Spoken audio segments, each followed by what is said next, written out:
Ya, baik.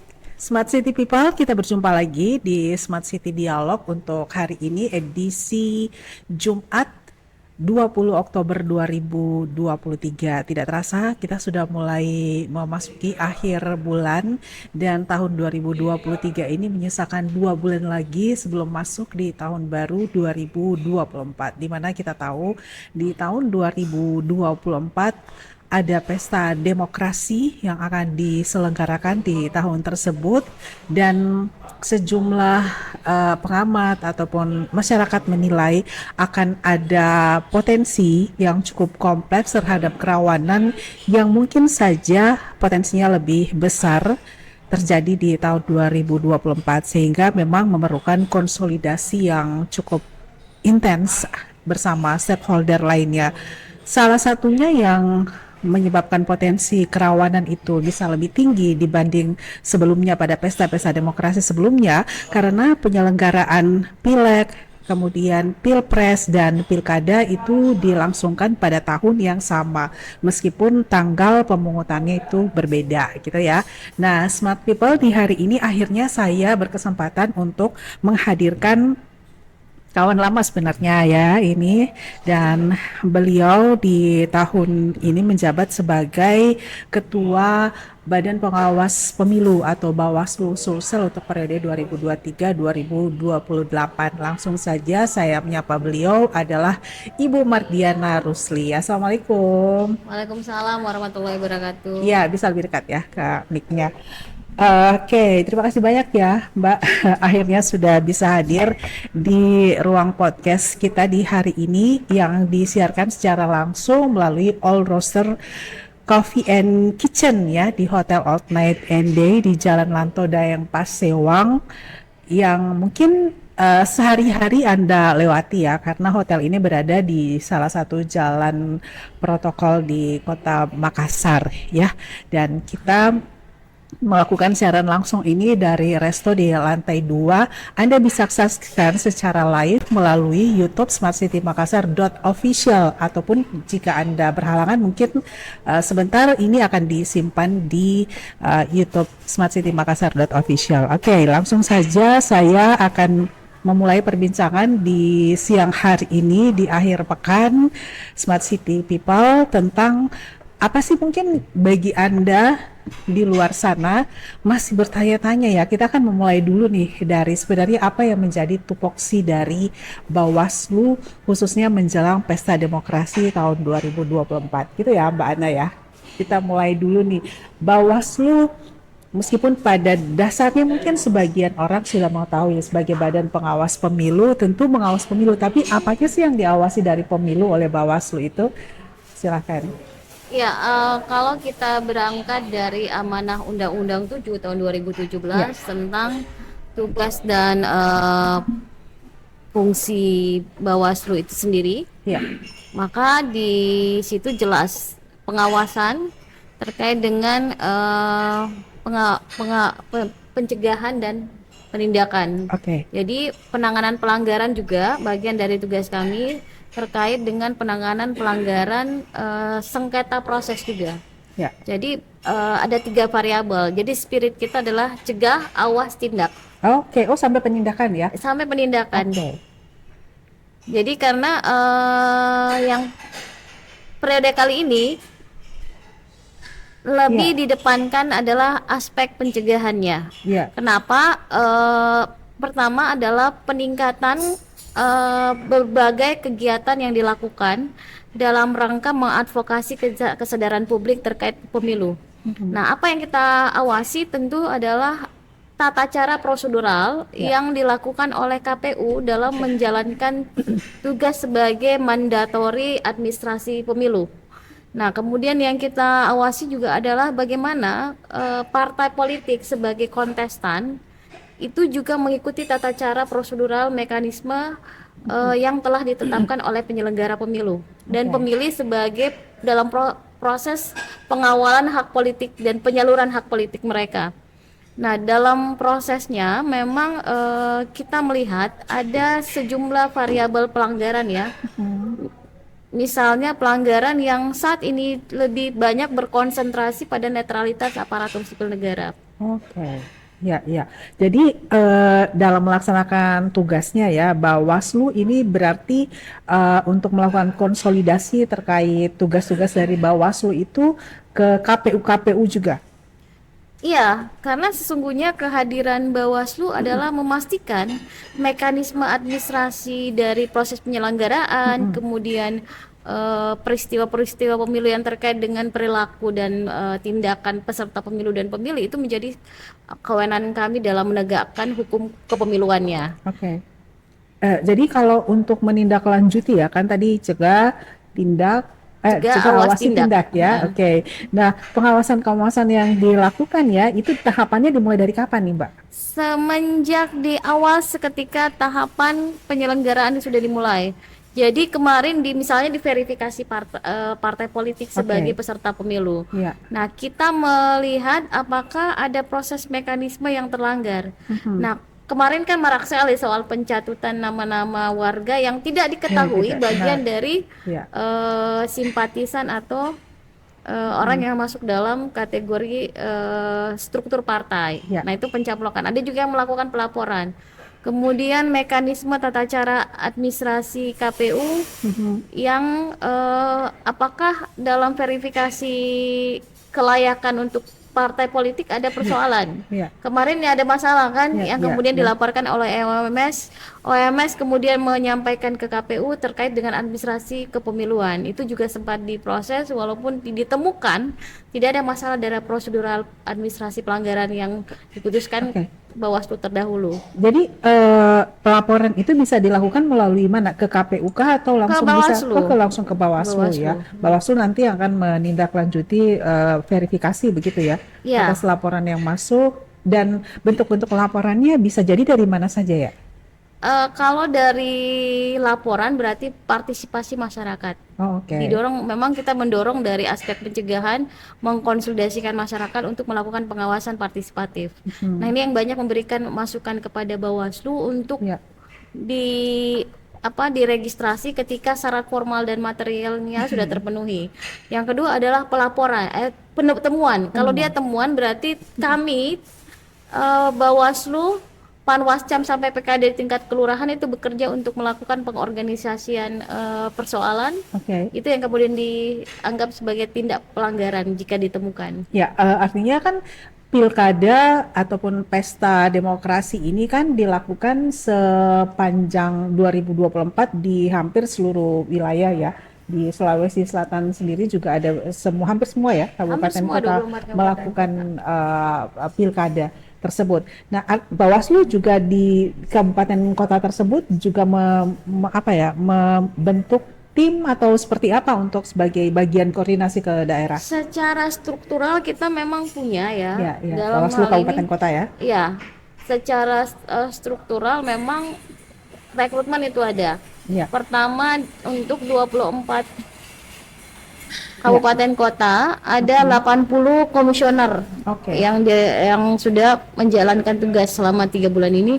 Kemudian di tingkat Panwascam dan PKD juga ada. Jadi Ya. total kami adalah 4072 Wow, ya, lumayan ya, yang banyak. bertugas.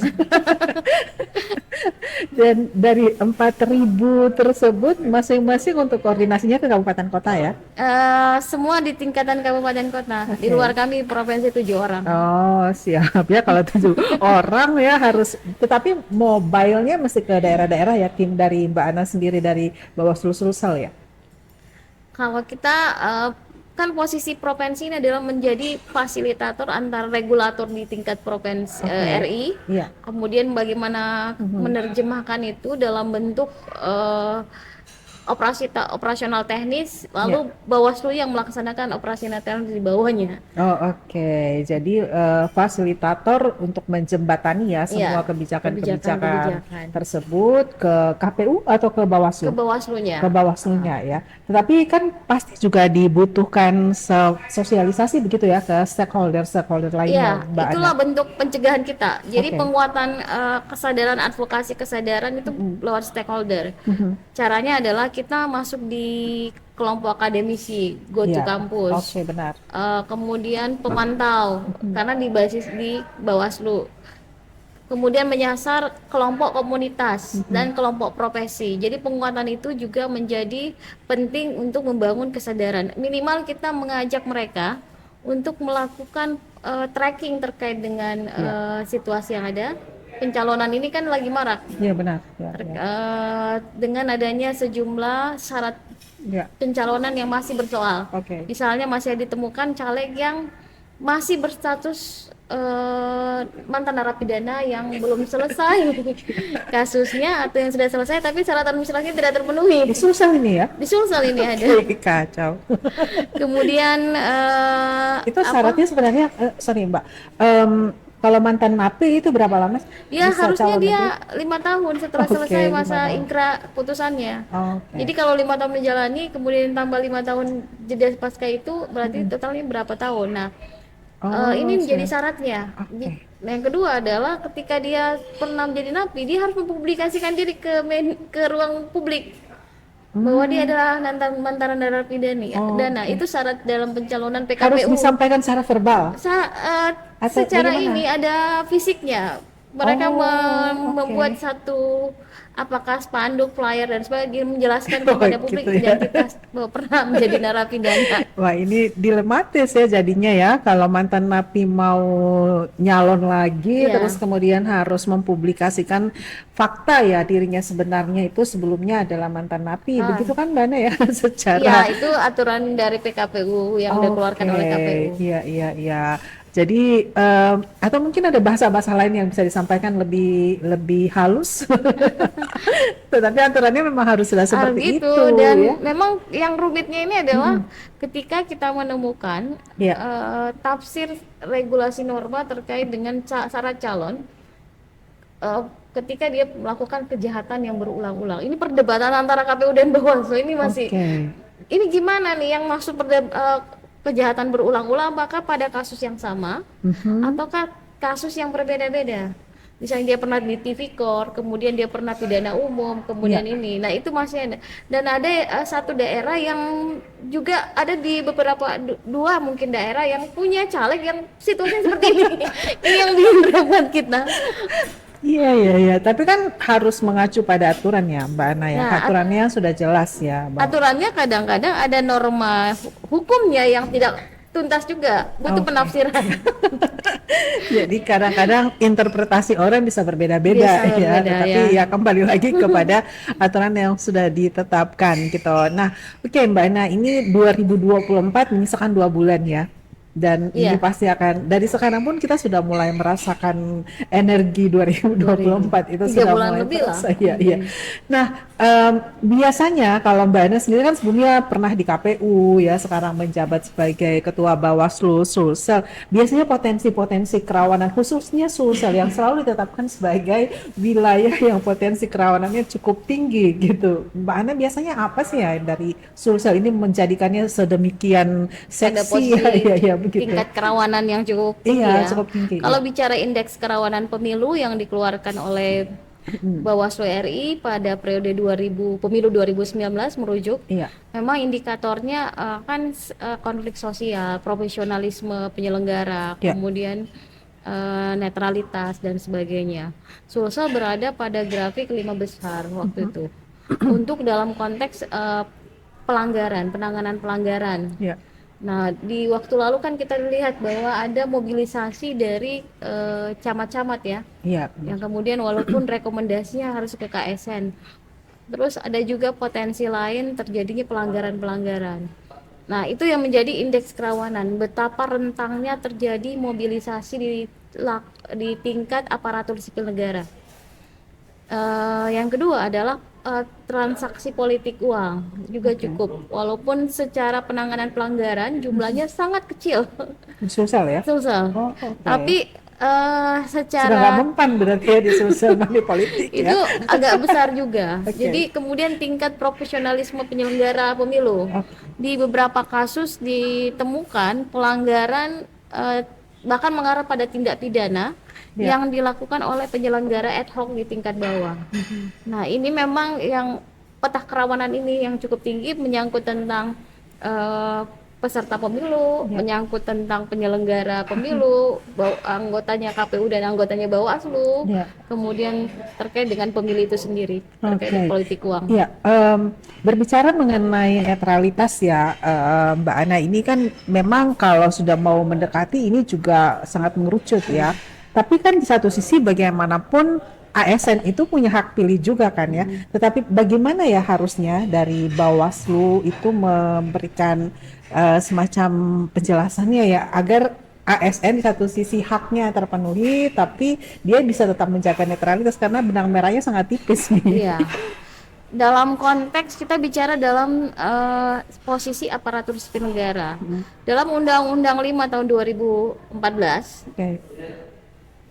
ASN ini harus berada pada posisi netral, tidak berpihak pada kepentingan manapun. Itu dulu. Karena Ya, kenapa? Karena dia adalah bagian dari struktur pondasi negara. ya, Nah, di sisi lain memang yang paling menarik untuk dilakukan mobilisasi untuk pemilu itu ASN. pemilihan adalah ASN. Langsung instruksi, apalagi kalau incumbent-nya yang maju. Iya, Mbak Jendar. Nah, tapi kan kita tidak boleh mengatakan ada hak politik yang tidak boleh terabaikan. Iya, Ya, pasti mereka caranya adalah mereka harus terdaftar sebagai pemilih dalam DPT. oke. Nah, bagaimana untuk agar dia tidak terlibat dalam berbagai kampanye yang mengkampanyekan calon atau partai, karena amanah undang-undang ini yang kita jaga, eh, dia harus dalam posisi pasif. Oke. Aktif itu mencari tahu siapa, tapi tidak boleh mengkampanyekan. Tidak boleh Tidak boleh mengkampanyekan, mengkampanyekan tidak itu boleh hadir di kampanye. boleh saja, tapi Oh, tidak boleh. boleh ketika saya mengatakan gini. Saya ASN, saya Ya. hadir dalam kegiatan kampanye. Oh, Tapi oke. ketika saya kemudian secara aktif menyatakan hidup nomor 2, hidup nomor 1 dan gimana, itu adalah posisi aktif, Oh, menyuarakan. sih. Nah, Iya, itu yang iya. tidak boleh. Oke. Harus dalam posisi pasif. Apalagi jangankan itu, di media Iya. sosial pun kita berfoto, pakai unggah, like saja itu dianggap posisi Posisi aktif. aktif ya, oke. Kemudian kita foto dengan kode-kode jari, itu juga posisi aktif. Iya, iya, iya. Walaupun sebenarnya tidak pakai atribut, tapi Iya. ingat bahwa Anda aparatur negara itu melekat dimanapun Anda berada. Benar, iya, iya, iya. Jadi kode-kode keras ataupun tidak itu tidak dibenarkan. Tidak ya. dibenarkan.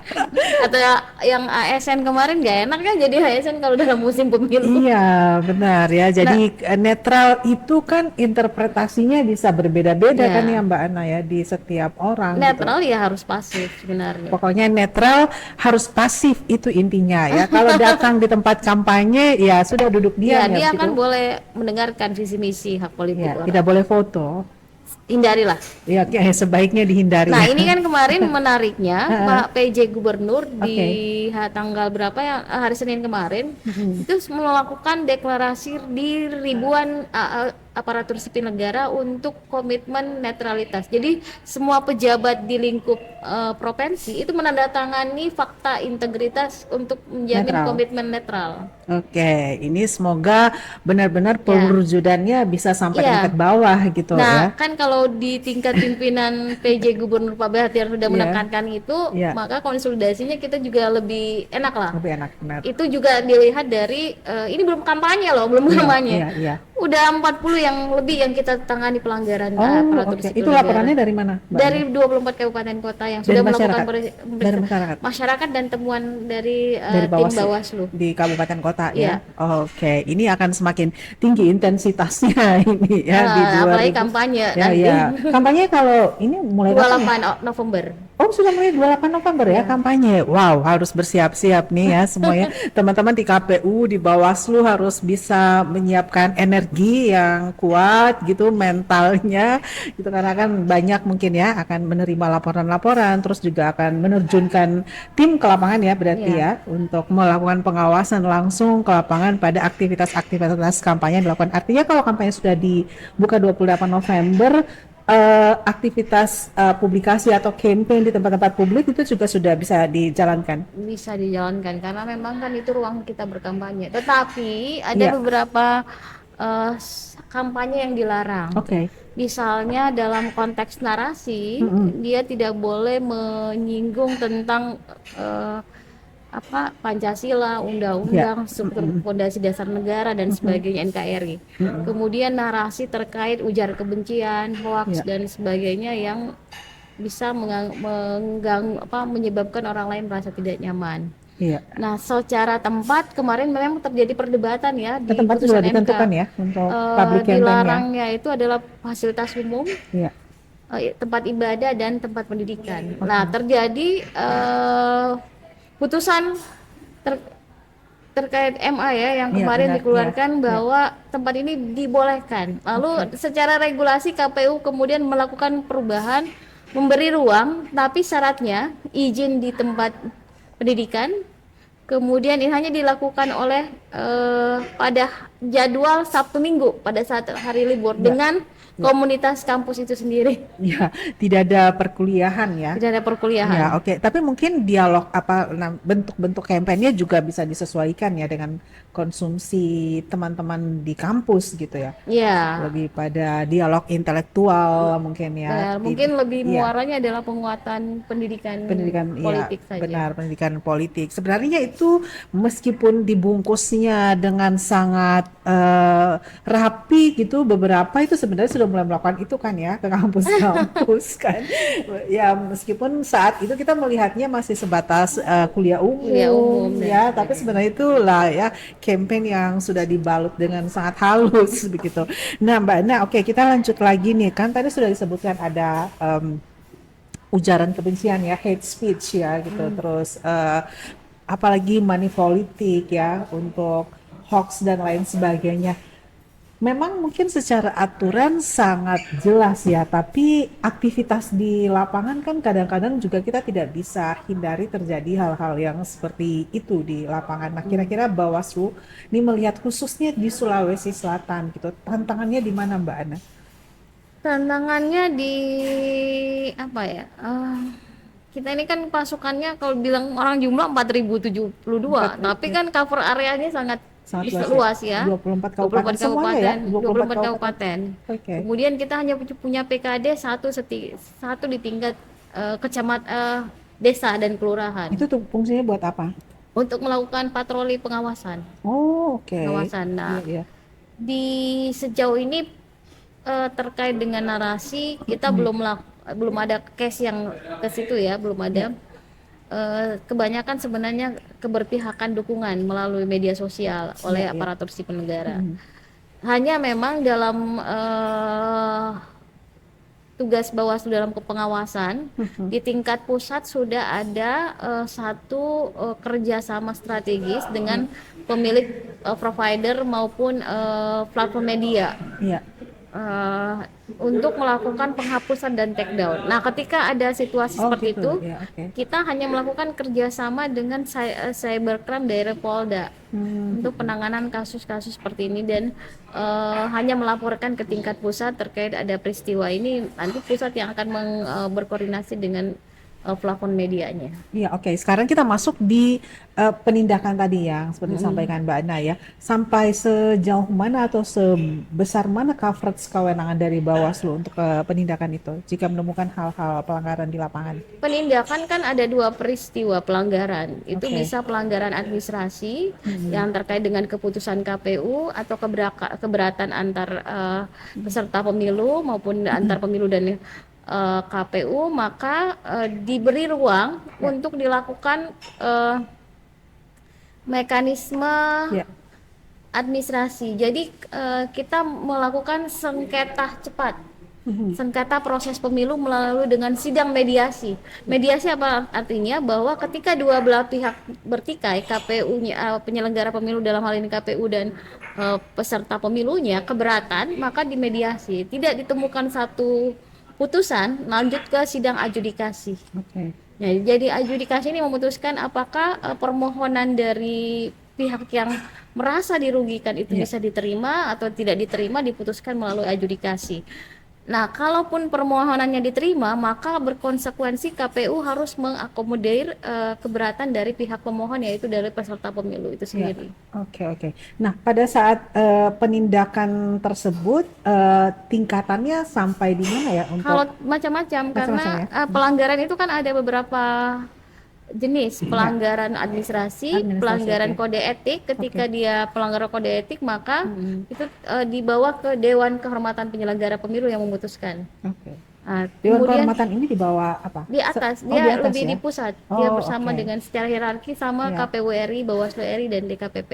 iya. Nah, kemudian pelanggaran pidana. Mhm. Nah, ketika diregistrasi ini ada potensi pidananya, maka Bawaslu mendorong ini ke dalam tripartit kelembagaan yang namanya Mhm. Sentra Gakumdu. Oke, Cakum. Ya, ya. Gakumdu itu apa? Bawaslu, polisi, dan jaksa. Dan Mhm. itu memutuskan perkara tindak apakah ada tindak pidananya Ya. atau tidak.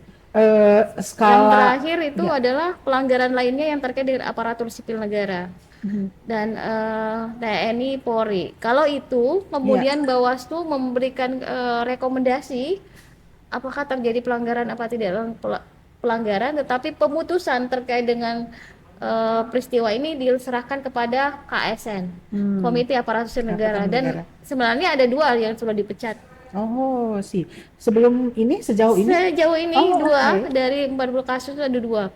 Itu peristiwanya di Luwu Timur dan Bantaeng kalau yang nggak salah. Dan Hmm. itu putusan KSN. Oke, wah. Nah, Mbak Ana, untuk skalanya, yang mana sih administrasi, mana yang masuk pidana ya kategorinya? Administrasi itu terkait dengan semua peristiwa administrasinya. Mhm. Misalnya caleg merasa dirugikan, Oke. tidak di TMS-kan oleh KPU. Mhm. Nah, itu boleh diajukan, kita lihat dulu syarat material formilnya terpenuhi nggak, terjadi pelanggaran nggak. Mhm. Misalnya KPU tidak mengakomodir karena ada kelalaian dalam memberikan advokasi terhadap calegnya, Iya. itu administrasi. Oke. Tingkatan yang paling berat adalah tindak pidana, dan tindak Oke. pidana sejauh ini kalau Mhm. kita melihat instrumen penanganan pelanggaran yang dilakukan oleh Bawaslu Iya. terdahulu itu kebanyakan politik uang. Itu biasanya mau mendekati ya? Ya, politik uang dan pelanggaran terkait dengan proses pemungutan dan penghitungan suara. Jadi Mhm. ada misalnya itu menyangkut penyelenggara ya. Mhm. Ada penyelenggara yang melakukan kecurangan, melakukan transfer suara kepada pihak-pihak tertentu tidak Oke. melalui mekanisme pleno dan sebagainya, Mhm. diduga melakukan kecurangan, itu bisa diproses melalui pelanggaran pidana. Oh iya, oke.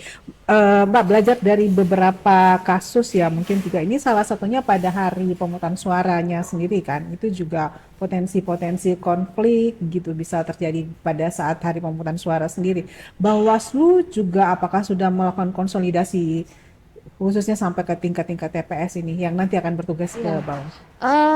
Bawaslu pasti tetap ya, namanya pengawasan Iya. kita akan memaksimalkan. Jadi Mhm. jumlah TPS di Sulawesi Selatan ada 26.000. Jadi 26.000 itu Wow, juga iya. yang akan kita rekrut untuk pengawas di TPS. Satu orang pengawas satu TPS. Memang kalau kita bicara tentang tahapan, titik ini yang paling rawan. Oke. Titik di mana memang eh, hak politik yang kemudian dikonversi menjadi suara dan kursi itu Mhm. menentukan masa depan yang keterpilihan, sehingga TPS ini Mhm. harus dimaksimalkan dalam aspek pengawasannya. Nah, bagaimana caranya? Tentu kita pertama satu adalah penguatan kapasitas di tingkat Iya. pengawas TPS tentang apa yang diawasi, semua apa yang terjadi di TPS. Misalnya penyelenggaranya ada 7 KPPS, kita Iya. lihat pahami tugas dan fungsinya, di mana kemudian C7 sebagai daftar pemilih Iya. juga harus dipahami. Karena kan begini, menyebabkan terjadinya TPS itu bisa diulang, Mhm. kalau ada pemilih yang pindahan itu mencoblos 2 tempat. Itu Iya. kan pelanggaran pidana Benar, juga. iya, iya, iya, iya. Oke, tapi peningkatan kapasitas dari 26.000 kan berarti ya nanti akan yang Akan sudah dilakukan, terdistribusi di iya kabupaten distribusi. kota. Tapi sudah selesai perekrutan Belum, kan? belum. Oh belum. 23 hari menjelang Oh oke. hari pemungutan suara Iya baru iya ada oke. rekrutan. Jadi pengawas ini juga harus perlu steril gitu ya, Iya, harus steril dari disterilisasi. anasir-anasir Harus politik. disterilkan sehingga bisa dimengerti mengapa pengawas itu baru akan dilakukan perekrutan 23 hari sebelum pemilu. Setelah itu mereka kan melalui masa-masa Iya, masa-masa seperti apa ya? Bukan eh, killing, bukan masa-masa peningkatan kapasitasnya iya. ya. Jadi mereka akan training satu Mm-mm. kali 2 kali mungkin dalam Oke. fase Dan itu. kapan akan didistribusikan? Ya, masing-masing kabupaten merekrut. Oh, masing-masing Iya, kabupaten merekrut ya. Oke. Tapi mereka sudah nanti akan melakukan konsolidasi antar TPS gitu iya. ya. Di kan KPU Bawaslu-nya juga dibantu oleh Panwascam dan Panwascam, iya. TKD-nya untuk dalam proses Iya, iya. perekrutan. Pengawas pemilu ini diambil dari mana? Dari masyarakat sekitar? Umum, terbuka Oh, untuk umum, umum. terbuka untuk Iya. umum. Oke. Masyarakat umum bisa mendaftar gitu Ya, ya? siapa saja. Standarnya SMA aja sebenarnya. Oh, oke. Umurnya 25, Iya. kemudian calistung lah, bisa baca tulis. Kalau memang tidak ada standar SMA di satu tempat karena Iya, kondisi iya. Kondisi daerah daerahnya ya, ya, ya. jadi bisa calistung aja, bisa baca tulis dan gitu. Ya, dan harus sehat ya tentunya secara jasmani Iya, dan rohani ya. Satu pengawas itu nanti akan bertugas sepanjang proses ini, pilkada, pilpres, pileg, tidak, dia tidak ya? hanya untuk pemilihan tanggal 2004, Tanggal 14 Februari. 14 Februari itu satu pengawas TPS. Oke, nanti akan dilakukan perekrutan kembali ya. Iya, kemungkinan seperti itu. Oke, untuk pilpres ya. Untuk pemilu, Oh, pemilu ya. kecuali Oke. ada 2 putaran. Oh iya ya. Ya, ya, oke. Nah, sekarang nih Mbak Ana dari khusus tadi ya, karena konsolidasi komunikasi ini harus terus dibangun kan antar Bawaslu dengan stakeholder. Seperti apa yang sudah dilakukan saat ini sampai sejauh ini? Kira-kira program-program dari Bawaslu sendiri seperti apa? Kalau secara program, Ya. kita pasti melakukan penguatan kelembagaan dengan semua yang terkait dengan kerja teknis, kerja-kerja Bawaslu ya dalam sisi Ya. misalnya penguatan kapasitas sentral Gakumdu. Kenapa memang konsolidasi dan peningkatan kapasitas ini penting buat sentra Gakumdu dengan tripartit kelembagaan? Karena dalam beberapa pengalaman lalu seringkali terjadi perdebatan di tingkat ketiga lembaga ini dalam melihat perkara Iya, benar. kasusnya. Nah, sudut pandang berbeda-beda Iya, iya, iya. menyebabkan keputusan itu tidak bulat secara utuh. Kalau salah satunya menyatakan tidak bersepakat, maka itu dianggap tidak bisa forum dalam pengambilan keputusan. Nah, ini dulu dikonsolidasikan. Yang kedua adalah bekerja sama dengan pihak pengadilan negeri terkait ketika ada pelanggaran administrasi yang Ya. kemudian keputusannya final tapi masih tidak memberikan rasa puas bagi pengadu termohon. Jadi boleh mereka pemohon boleh mengajukan ke pengadilan tinggi negeri untuk memperkarakan kasus yang sama. Ya. Nah, itu juga kita kerjasama, terus kerjasama dengan eh, itu dari sisi penindakan ya. Dari pencegahannya ya semua tadi, stakeholder akademisi, komunitas, profesi, media juga kita lakukan peningkatan kapasitasnya.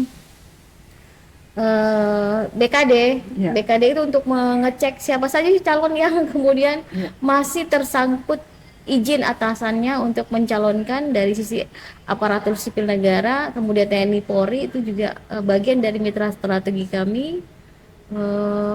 Forkopimda lah yang sering Iya. kita ajak berdiskusi terkait soal kepemiluan. Oke, sekarang ini kalau yang tercatat sebagai ASN, keputusannya tuh mundur atau cuti, Mbak? Dia harus cuti, izin atasan berarti cuti. Cuti ya, Iya. berarti cuti ya. Termasuk yang masuk maju ke pileg. Pileg, dia. Pileg berarti cuti ya, bukan mundur ya. Eh, Sejauh ini dia kalau yang tapi rata-rata kayaknya dia mundur, Mundur ya, kalau berarti legislatif dia ya. adalah pensiun dini. Oh, oke. Tapi kalau wali kota, bupati bisa cuti, Dia posisinya kalau dia iya cuti ya, gitu ya, untuk bisa masuk. Tapi kan semuanya pada masa itu sudah selesai. dipercepat, sudah selesai Iya, ya. selesai masa jabatannya. Sudah selesai masa beralih jabatan ke PJ. pada November 2024. Jadi ya berharap segala masalah Tapi ini yang menarik ya, iya. ketika dulu di periode PKPU lalu itu Iya. mengatur ketika Anda sudah terpilih menjadi caleg DPR berarti harus mundur dari ini. Ini tidak ada lagi Oh, klausul oke. itu. Tapi artinya itu apa, Mbak Ana? Kalau artinya masih diberikan ruang bahwa Anda mungkin hanya sementara ketika tidak terpilih balik lagi Bisa menjadi balik anggota lagi, dewannya gitu ya. ya. Itu masih tafsir ya karena belum ada sesuatu Belum. putusan surat edaran konkret dari KPU. Oh, oke. Tapi sekarang ini menghadapi masa kampanye ya, 20 berapa tadi, Mbak? November ya? 3 23 November ya? September dimajukan. Oh, oke. Kampanye ya? Iya, kampanye. 28 28 November. November ya, 28 November sudah mulai kampanye. Semoga Sulawesi Selatan ini bisa menghadirkan itu aura dan kondisi kampanyenya bisa lebih sehat ya di Iya. mana saja dilakukan kampanye. Tentu dari pihak-pihak yang terkait itu sudah membuat aturan, kemudian juga tempat-tempat kampanye juga sudah ditentukan. Bagaimana kita masyarakat juga bisa lebih cerdas ya ketika melakukan mobilisasi massa pada masa-masa kampanye nanti. Nah, oke, Mbak Ana, masa konsolidasi yang saat ini dilakukan sudah tadi dijelaskan ke beberapa stakeholder ya, termasuk juga program-program yang akan dimasifkan nanti menjelang pemilu kada nanti di Pilpres di tahun 2024. Di masa kampanye nanti Bawaslu akan ada di mana nih untuk masa-masa kampanyenya? Di lapangan. Di lapangan ya? Iya, kita Langsung harus terjun langsung lakukan ke lapangan. patroli terus-menerus dalam waktu karena gini, pertama adalah yang kita akan perhatikan adalah penyelenggaraan semua kan terjadwal. Iya. Masa kampanye tatap muka, terbuka dan itu kan terjadwal melalui jadwal yang dikeluarkan oleh KPU. KPU. Nah, itu juga kita harus lihat, jangan sampai ada peserta pemilu yang melakukan kampanye di luar jadwal. Nah, yang kedua adalah mekanisme kampanye di media sosial. Kan harusnya dalam satu partai mendaftarkan 20 akun resmi Oh, oke. yang dilaporkan ke KPU dan itu menjadi alat kita untuk melakukan pengecekan bagaimana mendorong elektabilitas mereka dalam ruang media sosial. Itu minimal 20 akun 20 atau akun. maksimal 20? Maksimal 20 Maksimal 20 akun. Tapi kan problemnya ini banyak akun-akun Iya, benar. di luar bayangan gitu Iya, yang akun itu. bayangan. Itu akun yang didaftarkan, akun yang termasuk pada kerjasama, atau Resmi akun, di akun internal? akun resmi yang didaftarkan ke KPU dan menjadi alat kampanye. Oh, berarti akun internal dari mereka Partai, ya, iya. dari peserta ya, Iya. dari peserta pemilu yang didaftarkan. Luar biasa ya. Jadi satu caleg atau partai, Partai. dari partai ya, Iya. bukan caleg. Bukan caleg. Oh, oke. Dari partai harus maksimal memiliki 20 akun, itu luar biasa ya. 20 akun yang harus didaftarkan ke KPU, Bawaslu. KPU. Oh, ke KPU Iya. ya. Nanti dari Bawaslu akan menindaklanjuti hal itu ya dalam bentuk pengawasannya ke bawah. Oke, Mbak Dana. Sekarang kita masuk ke 2024 ya. 2 bulan lagi nih, 2024 sudah mulai dibuka. Mulai sekarang itu sudah mulai terasa ya. Tadi saya sudah sebutkan auranya tuh sudah mulai kencang juga ya untuk sosial ya. Aturan lain yang menjadi selain tadi ya dari materi kampanye, kemudian kita sudah memulai masa pendaftaran. Pada saat pelaksanaannya, aturan mana yang harus diperhatikan oleh para peserta? Pada saat Ini kan sudah fase melakukan, di ya. mana fase menuju daftar calon tetap ya. Ya, Tentu berarti aturan yang harus mereka perhatikan ketika mereka ditetapkan menuju penetapan ya. itu adalah mekanisme syarat administrasi pencalonan. Oke. Sekarang kan begini, kalau ketidakterpenuhan syarat administrasinya biasanya mereka masih ditemukan ada menjelang itu masih pindah partai. Oh, Dari caleg ini pindah ke partai lain, itu ribet lagi. Berarti ada pengurangan jumlah komposisi di dapil. Yang kedua adalah keribatan lain adalah komposisi keterpenuhannya kuota 30% perempuan.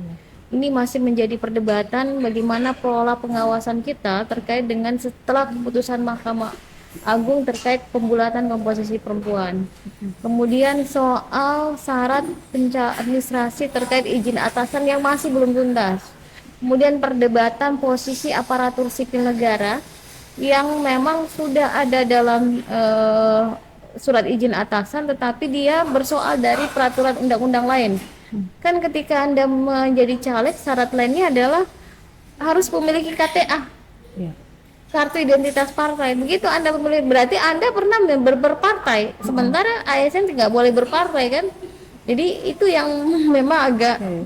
menjadi satu perdebatan soal keterlibatan anggota TNI yang mau nyalek dan harus punya surat izin atasan, tetapi ketika dia sudah memenuhi syarat itu, ada syarat lain yang juga tidak dipenuhi, yaitu adalah terdaftar dalam data pemilih. Oh, oke. Sementara TNI Polri kan nggak boleh Nggak didaftar boleh, ya, sebagai ya, ini. ya. Jadi memang kerumitan administrasi ini juga hampir menghabiskan energi bagi para Iya. caleg. Kalau surat izin atasan itu, Pak, deadline-nya sampai kapan sudah harus keluar? Sebelum ini lagi-lagi dalam proses sebelum penetapan DCT. Oh, oke. Harusnya memang menurut saya KPU ini cukup longgar. Iya, Setelah diatur ke aturan sampai di DCS, iya. dibuka lagi melalui surat edaran. Jadi apalagi sebenarnya Iya. yang harus dilakukan? Semua terfasilitasi, tinggal kesadaran aja untuk melakukan pengurusan. Ya, ya, saya juga pernah dari podcast ini kita menghadirkan teman-teman dari KPU gitu Ya, kan. Jadi untuk proses pendaftaran yang mau nyalek ini masa kalah sih sama proses pendaftaran yang lain iya. gitu kan. Ini menjadi em, wakil rakyat harusnya Lebih tertib administrasi iya, lah. lebih tertib administrasi, komitmennya itu seperti apa untuk menjadi wakil rakyat dan yang nanti akan melanjutkan aspirasi, membawa aspirasi masyarakat ya. Kalau hal-hal kecil untuk administrasi itu tidak bisa diselesaikan dalam tempo yang singkat-singkatnya sesuai aturan yang sudah berlanjut. Oke, Mbak Ana, ada lagi mungkin yang disampaikan pada masyarakat nih ya, masyarakat harapan dari Bawaslu seperti apa untuk nanti memasuki tahun 2024 ini? Karena kita dimandat sebagai pengawas, tentu Ya. kita berharap bahwa dalam aspek eh, penanganan eh, penanganan perkara pelanggaran dan sebagainya, tentu berpegang teguh pada satu hal, keadilan hukum pemilunya, pemanfaatan hukum pemilu dan kepastian hukum pemilu. Nah, dalam tiga hal ini, Bawaslu tidak bisa bekerja dengan sendirinya, membutuhkan energi dari pihak eksternal Bawaslu, dalam hal ini adalah masyarakat sebagai pemegang otoritas mandat politiknya. Ya.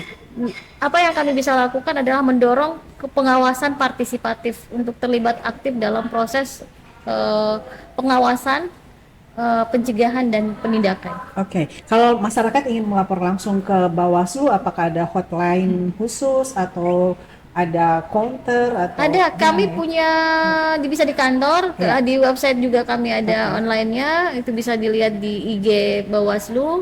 Bawaslu Terus Sulsel ya? Sulsel. Oke. Terus kami juga ketika Anda merasa para ini boleh mengkonsultasikan hukum karena kita punya layanan konsultasi hukum di kantor Bawaslu. Oke, kantor Bawaslu Sulsel ini di Jalan Andi Pangeran Petarani Andi Pangeran 98. Petarani 98 ya, jangan salah ya, Andi Pangeran Petarani 98 itu adalah kantor Bawaslu Sulsel, atau Anda bisa ke website Instagram Bawaslu Sulsel ya. Iya. Jadi dijamin nanti ya laporan-laporannya itu dijaga kerahasiaannya ya.